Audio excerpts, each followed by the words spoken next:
Bonjour à toutes, bonjour à tous. En ce premier dimanche de l'année, toute l'équipe de Sagesse Bouddhiste ainsi que l'Union Bouddhiste de France se joignent à moi pour vous souhaiter une magnifique année placée sous les meilleurs auspices d'amour et de paix.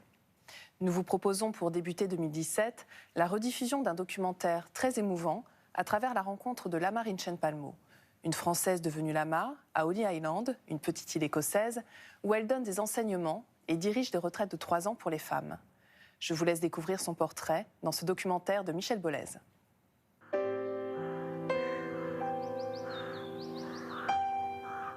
Nous sommes dans le sud de l'Écosse, à Saint-Méning, le premier centre bouddhiste tibétain fondé en Occident en 1967.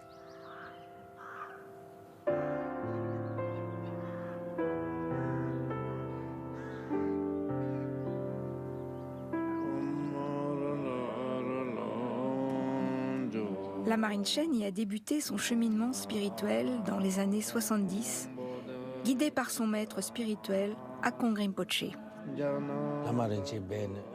Lama Rinchen a passé une vingtaine d'années en retraite, dont 4 retraites de 3 ans. Ce que je sais par expérience, c'est que les retraitantes qui ont été avec elle ont vu que c'était une personne pleine de douceur, de gentillesse, de bienveillance et d'amour, et que quand elles avaient des problèmes, de jour comme de nuit, sa porte était toujours ouverte. Elle n'a jamais dit non ou je suis trop fatiguée. Elle a vraiment une grande capacité d'amour pour les autres, sans distinction.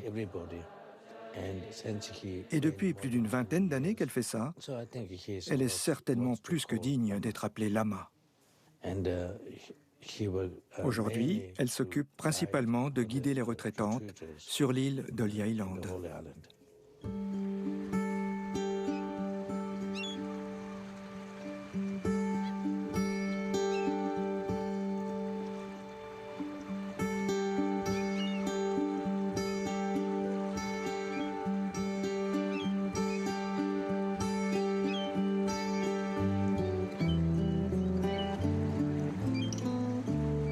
Je suis venue à Saint-Méling déjà en 72, donc j'étais venue par hasard en fait, parce que j'avais un ami qui était très mal et on nous avait parlé qu'il y avait des Tibétains en Écosse, donc c'est comme ça que j'ai atterri ici.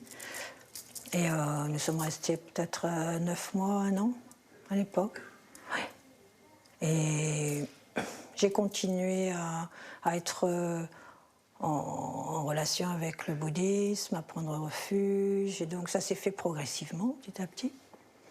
Bon, entre-temps, évidemment, j'ai fait aussi des expériences diverses. J'ai vécu beaucoup aussi à Paris, j'ai voyagé pendant 7 ans aussi sur les routes. Donc à 40 ans, j'avais pratiquement... j'avais perdu mon compagnon aussi. À 33 ans, et après ça, à 40 ans, je me suis dit, ça y est, ça suffit. Je voudrais faire une retraite, je veux me retirer un petit peu pour faire le bilan. Un besoin d'aller plus en profondeur.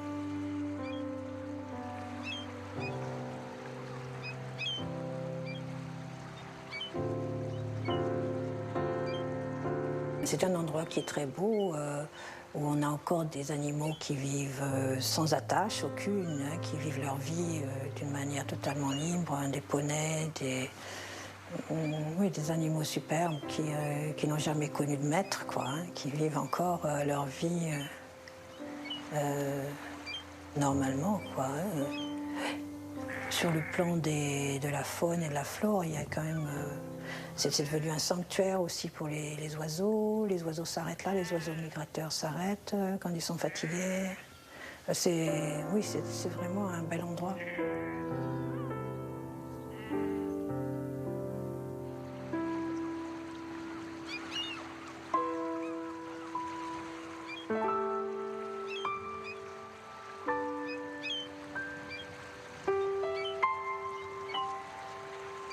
Ici, nous sommes à la grotte de Saint-Molache. Ils disent, c'est écrit Saint-Molaise, mais en fait, ça se prononce Sainte-Molache. Il est resté en ermite pendant des années et des années. Et pendant tous les siècles après, jusqu'au 19e siècle, c'était un centre de pèlerinage. Donc, nous avons cette connexion avec la retraite, la méditation, la contemplation qui vient de très loin. Et c'est un grand soutien aussi. Ça veut dire que cette île a connu cette énergie-là depuis très longtemps. C'est pour ça qu'on l'appelle l'île sainte, Holy Isle. Holy Island est une île consacrée à la paix, à la méditation et aux longues retraites bouddhistes tibétaines. Elle fut découverte en 1990 par Lama Yeshe, l'abbé de Sameling. Lama Rinchen s'occupe des retraitantes sur l'île. Nous avons une retraite des hommes et une retraite des femmes. Elle est responsable de la retraite des femmes. Elle continue elle-même à pratiquer, bien sûr. Et en même temps, elle est responsable au quotidien des besoins de ces femmes en retraite.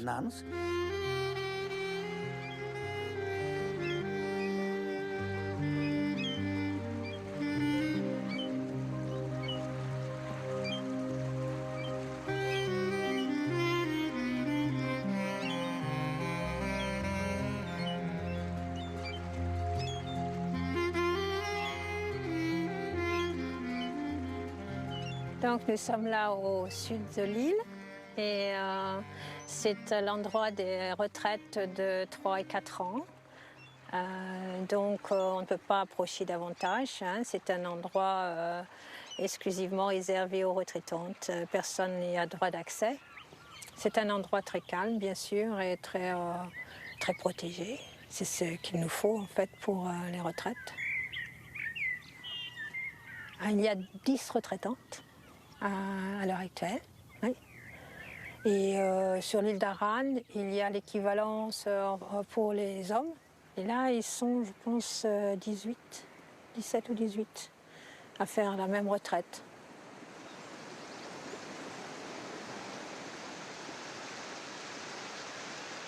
La retraite de 3 ans, 3 mois et 3 jours est traditionnelle dans la lignée Kagyupa du bouddhisme tibétain. Elle est le cœur de l'enseignement et permet l'approfondissement de la voie qui mène à l'éveil.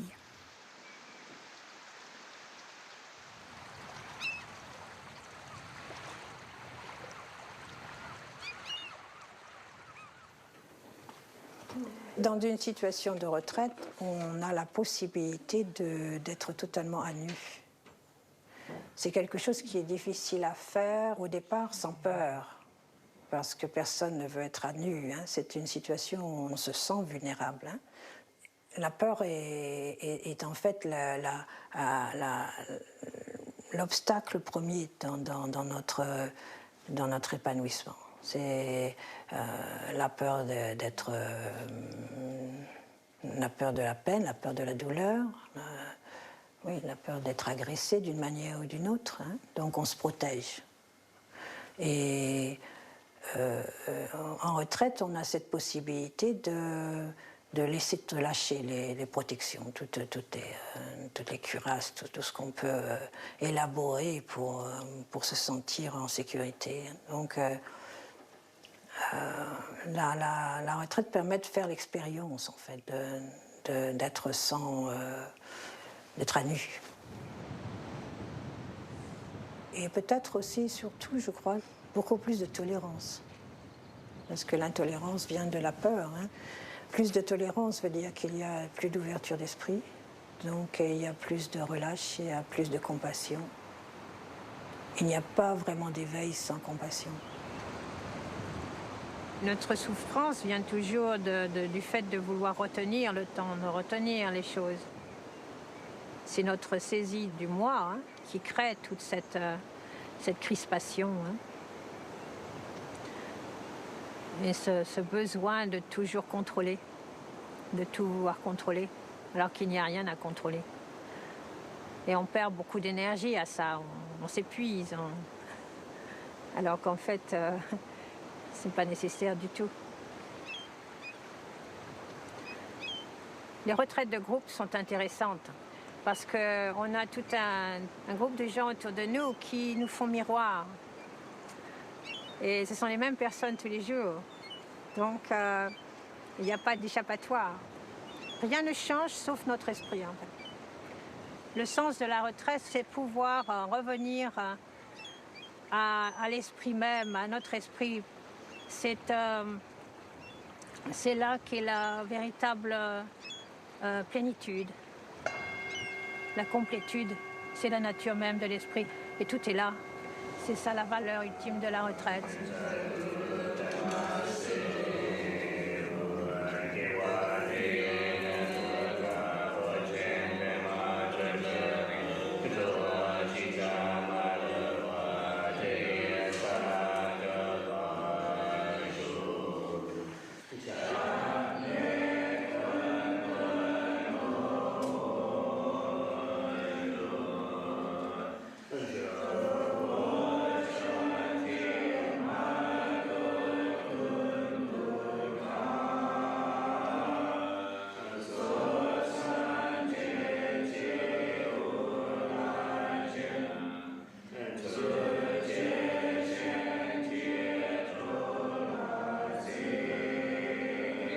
Le maître est celui qui nous permet de faire ce voyage.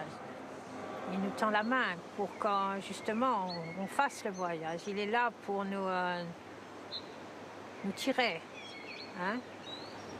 Mais comme on dit, il faut déjà donner la main aussi, nous. Donc faire le geste, hein, comme aller en retraite ou se lancer sur le chemin spirituel, c'est donner la main. Hein. Il faut déjà faire le geste. Autrement, le maître ne peut pas prendre votre main si vous n'avez pas fait le geste. Donc, il y a une interdépendance là aussi.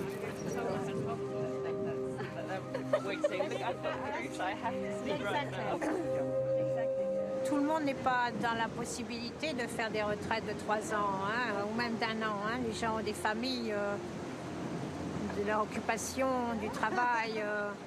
Donc je trouve que c'est essentiel aussi de procurer un espace comme ça, un espace de paix pour que les gens viennent souffler, ne serait-ce qu'un week-end.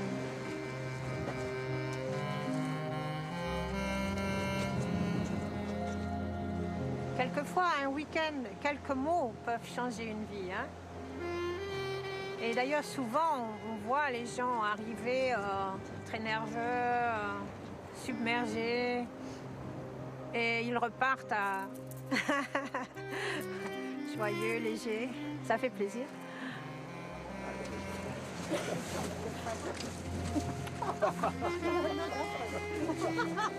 Le fait d'avoir fait pas mal de retraites jusqu'à maintenant, j'essaye d'être en retraite tout le temps.